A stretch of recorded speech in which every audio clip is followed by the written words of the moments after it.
Focused and fearless. Here's everything you need to know this rush hour of October 30, Wednesday. I'm Riza Diaz. Kicking off today's rush with a stronger earthquake hitting Mindanao yesterday, just as the region is still recovering from the twin quakes that rocked them 2 weeks ago. Jenny Dongon with the story.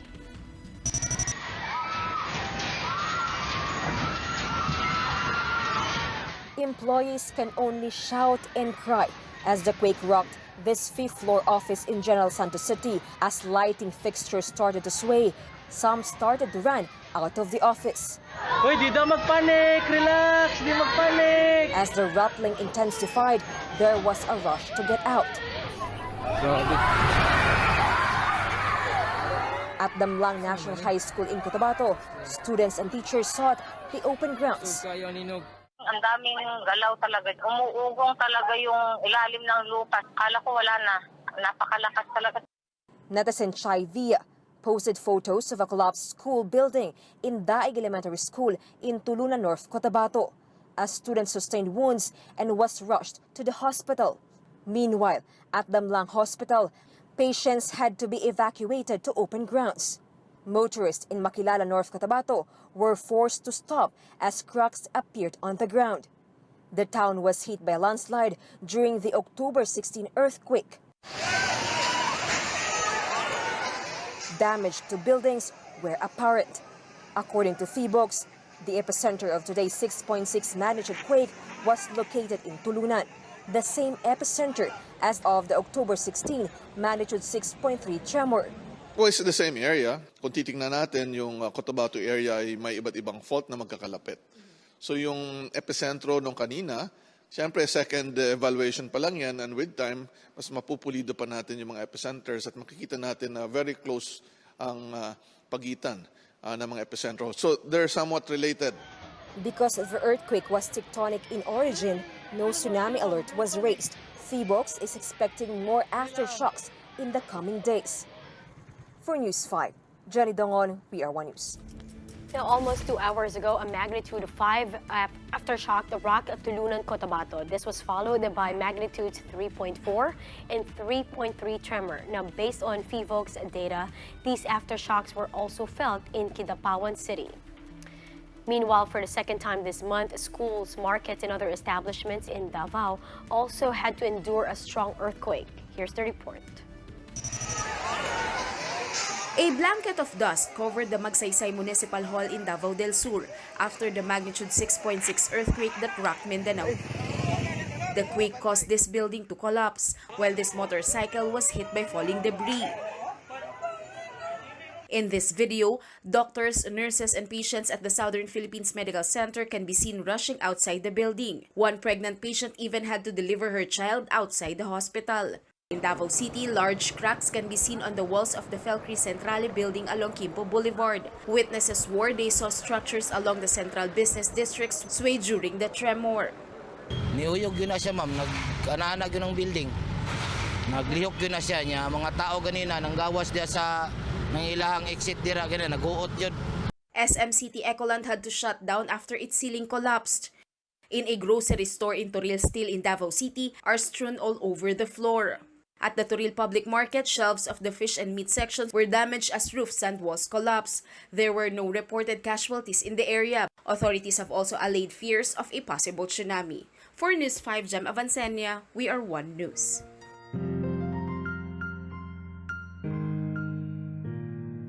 With just 2 days before All Saints' Day, Manila Mayor Isko Moreno made an early sweep at the capital's largest cemetery. Now, to give us the latest on this, JC Cosco is reporting live from the Manila North Cemetery. JC, good morning.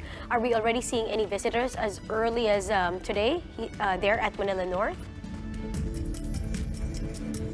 As of now, early birds have started to arrive here at the Manila North Cemetery 2 days before All Saints' Day. Some say they came early to avoid the influx of visitors during the observance of the occasion. The Manila Police District is expecting over 1.6 million visitors on All Saints' Day, at which stricter security measures are in place inside the cemetery. Over 300 personnel will be deployed inside the cemetery, while starting today, all types of vehicles are not allowed inside the cemetery. Sharp objects, flammable materials, alcoholic beverages, cigarettes, e-cigarettes, gambling paraphernalia, and noise equipment like speakers are also not allowed inside the premises. The Manila LG has also issued a no vendor policy inside the cemetery, but Mayor Isko Moreno said they will study the possibility of allowing flower and candle vendors near the main entrance. Meanwhile, in Damwang, Manila, price of flowers have slightly increased from 20 to 50 pesos ahead of All Saints' Day. Vendors say higher prices are due to higher demand. However, this is expected to increase as November 1 nears. Riza? Thank you. That was JC Cosico reporting live from the Manila North Cemetery. Now going down south, let's see how things are going with Carlo Castillo. He's live at the Manila South Cemetery to give us the latest. Carlo, good morning. Gaano karaming tao na ang tinataya nating dadagsa dyan ngayong araw na to?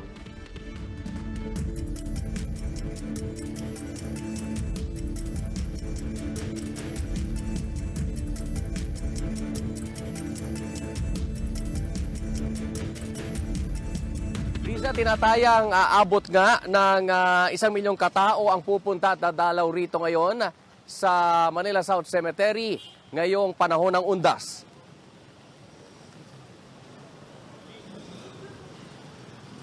Eksakto alas 6 ng umaga kanina nang buksan ang gate ng sementeryo para sa publiko. Pero tulad ng inaasahan, madaling araw pa lang kanina ay nasa labas ng ilan nating mga kababayan na dadalaw sa kanilang mga yumaong mahal sa buhay. Ayon kay Rafi Mendez, ang Assistant Administrator ng Manila South Cemetery, malaki raw ang posibilidad na umabot ng 1 milyong tao ang pupunta rito mula October 30 hanggang November 2. Mas malaki raw kesa noong isang taon na umabot lamang ng 700,000. Sa kasagsagan ng panahon ng undas, bubuksan ang mga hagdan o yung mga elevated stairs sa Kalayaan at Metropolitan Avenue para maging entrance ng sementeryo. Magpapakalat rin ang nasa 400 PNP personnel, bukod pa yan sa 13 CCTVs na naka-livestream sa Facebook page ng Manila South Cemetery. Nasa higit 1 milyon ang nakalibing dito. Pero mula ngayong araw na ito hanggang sa November 2 ay pagbabawal muna ang paglilibing, maging ang pagpasok ng mga sasakyan at mga vendor ay off-limits daw muna sa loob ng sementeryo. Dahil na nga sa limitadong espasyo na tinatayang nasa 300,000 puntod lang kasi ang capacity nitong Manila South Cemetery. Bukod dyan, bawal din ang pagdadala ng anumang uri ng armas o baril, bladed o pointed weapon tulad ng kutsilyo, screwdriver at ice pick, mga alagang hayop, sound system, tiner o gas na pwedeng lumiyab o pagmula ng apoy, alak o yung mga inuming may halong alkohol, baraha o mga gamit sa pagsusugal, bawal din ang manigarilyo, magsunog at magkalat sa loob ng sementeryo. Samantala, bukod sa free wifi and landline, may libreng kandila at bottled water ang mga senior citizen.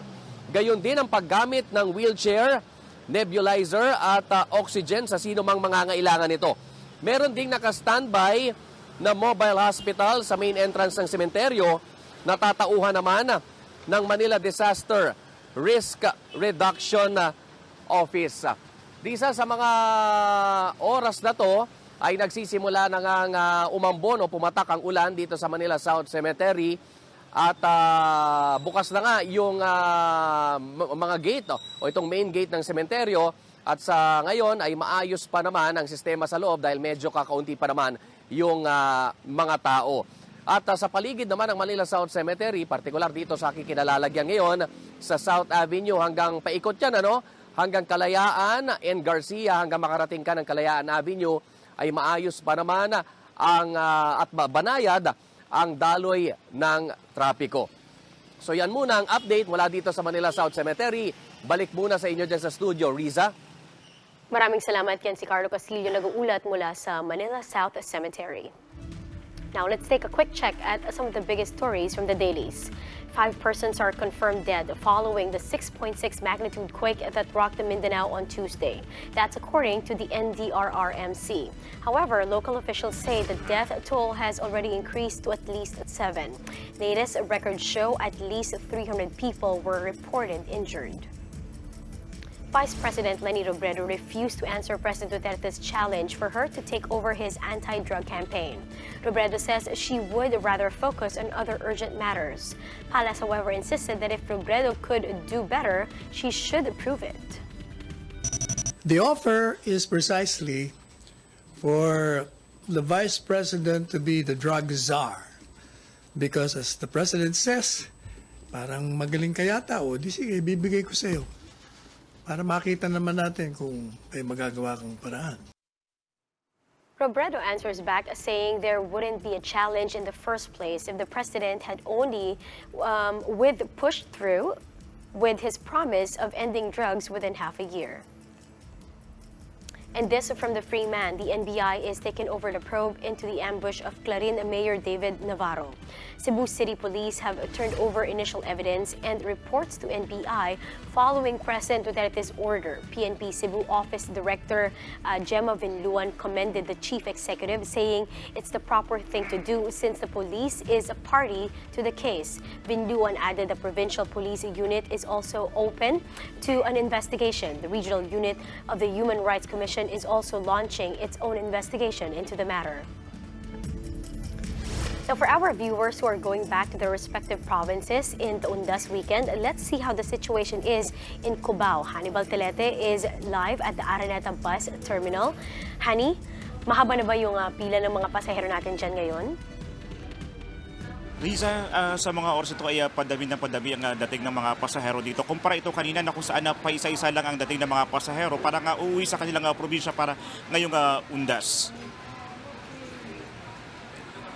Ayon sa nakausap naming dispatcher, matumal raw ang dating ng pasahero. Katunayan, may isa dito na halos blanco raw ang kanyang sinusulatang papel na dapat sana ay ganitong araw ay puno na ito. May mga ilang mga pasahero na talagang inagahan pang pagpunta dito sa terminal para makakuha agad ng ticket para nga uuwi sa kanilang probinsya. At ayon sa kanila, naging madali ang proseso dahil wala namang masyadong pasahero. Mahigpit naman ang seguridad dito sa Araneta City Bus Terminal.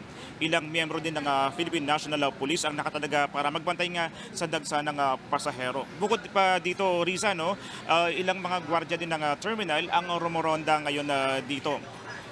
Riza, ilang miyembro din ng MMDA ang nagsagawa ng breath alcohol concentration test sa mga drivers na bibiyahe ngayong araw at lahat ng mga drivers na isinilalim doon sa alcohol concentration test ay negatibo. Riza?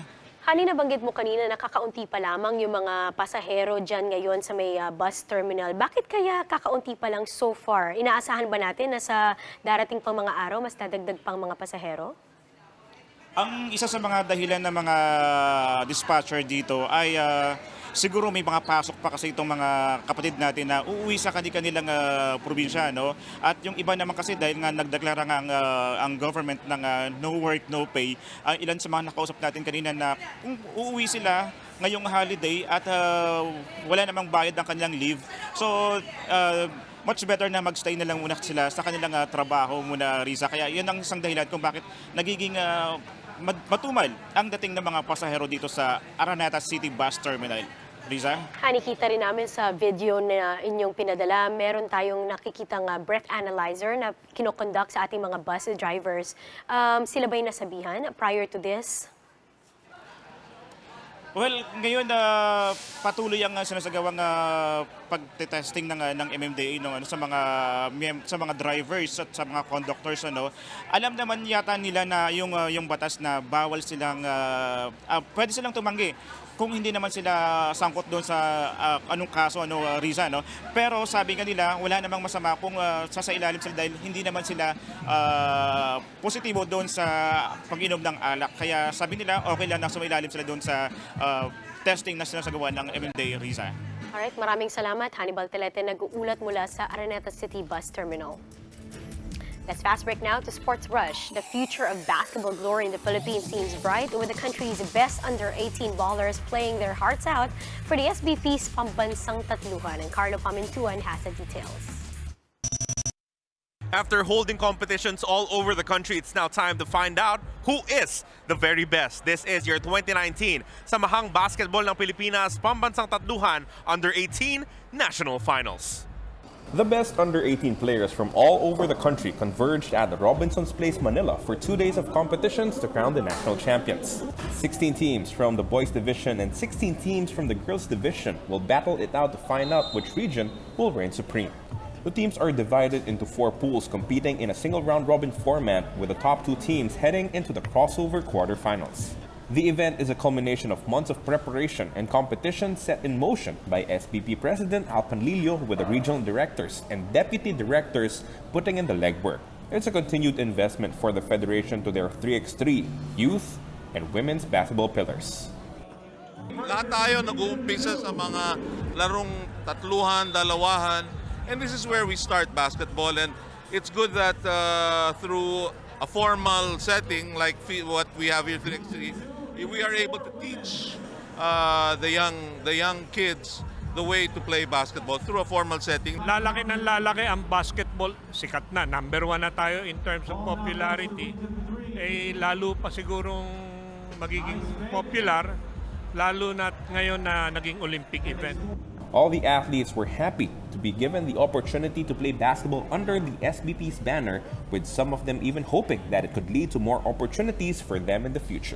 With 3x3 becoming an Olympic sport next year in Tokyo, this grassroots investment of the SBP could definitely lead to basketball glory for the Philippines in the future. For One Sports, Carlo Pamintuan, we are One News. And that's how the day is shaping up to be. Join us again next time for another round of Rush. I'm Riza Diaz. We are One News.